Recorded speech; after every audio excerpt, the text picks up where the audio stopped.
कोइलू बहुत नाम हमके आपन बना के,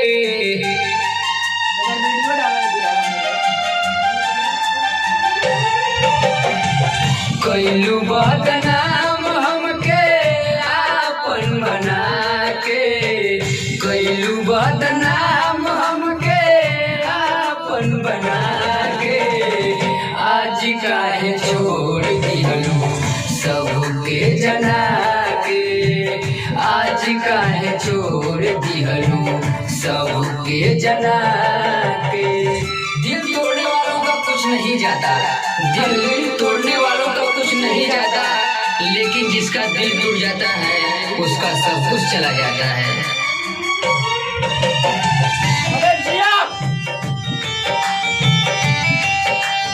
देखिए दोस्तों, हमारे राइटर जी है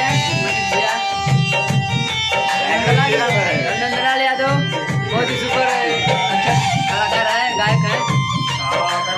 हमारे मिक्सिंग मास्टर गोलू जी और हमारे भैया डायरेक्टिंग करने वाले गोलू जी हैं, और बहुत ही जल्द आने वाला है सॉन्ग। दिल और जान से तू करत रहलो प्यार हो, कौन कमी भइल बदल दिहलू यार हो।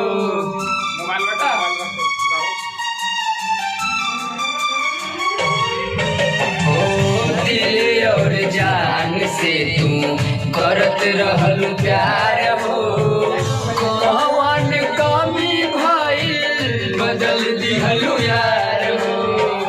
धोखा ऐसा दिहलू दोसरा के अपना के, धोखा ऐसा दिहलू दोसरा के अपना के।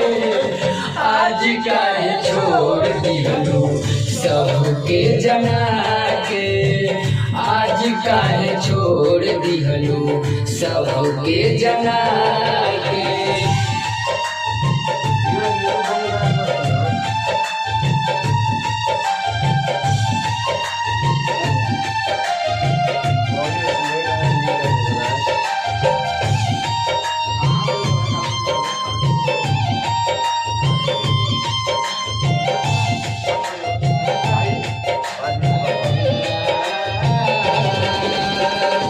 पगला के रूप देख भइल बा हमार हो, तोहरा का बुझाई कैसे बानी बीमार हो।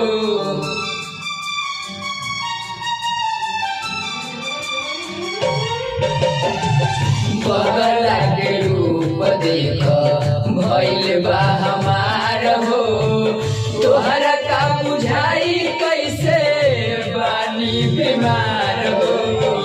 और बिन अकेला के छोड़लू दिल में समा के, के मनीष के छोड़लू दिल में समा के।